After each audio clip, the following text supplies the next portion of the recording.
Maayong buntag sa tanan, diri ta karon sa pagtuon sa pulong sa Ginoo.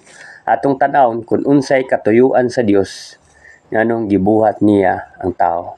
Ang Biblia nagtudlo nga ang tao gibuhat sa Dios gikan sa abog ug gibuhat siya sama sa dagway sa Dios. Sa Henesis 1:26 hangtod sa 27, unya mingon na usab ang Dios, buhaton nato ang tao sama sa atong dagway. Sila mo'y magbuot sa mga isda, sa mga langgam, sa mga kayupan ug sa tanang ihalas nga manap. Busa gibuhat sa Dios ang tao, lalaki ug babae sama sa iyang dagway. Sa Henesis kapitulo 2 bersikulo 7, unya mikuha ang Ginoong Dios og yuta ug nagbuhat siya tao gikan niini, gihuypan niya ang buho sa ilong sa tao sa ginhawa nga naghatag og kinabuhi ug ang tao nakabaton og kinabuhi.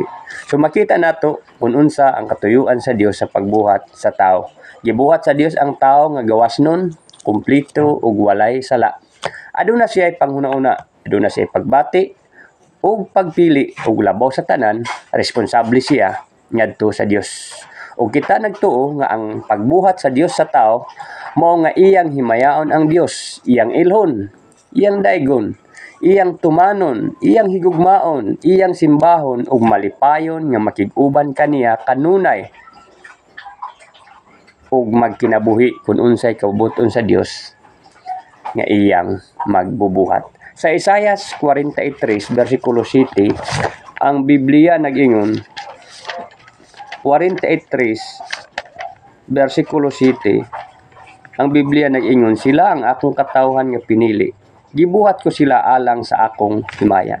Sa Colosas 1:16, ang Biblia nag-ingon, sa Colosas 1:16, ang Biblia nag-ingon, ingon pa niya, ay pinaagi kaniya gibuhat sa Dios ang tanan nga tuwa sa langit ug ania sa yuta.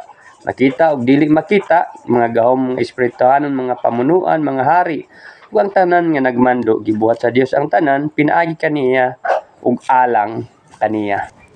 Mao ni ang kinatibuk ang plano ug katuyuan sa Dios alang sa tao. Apan karon makita nato nga dili na ni mao ang kakaytabo sa tao. Sa imong una-una, unsa kay hinungdan nganong dili na maoy gakatuman ang katuyuan sa Dios sa pagbuhat sa tao.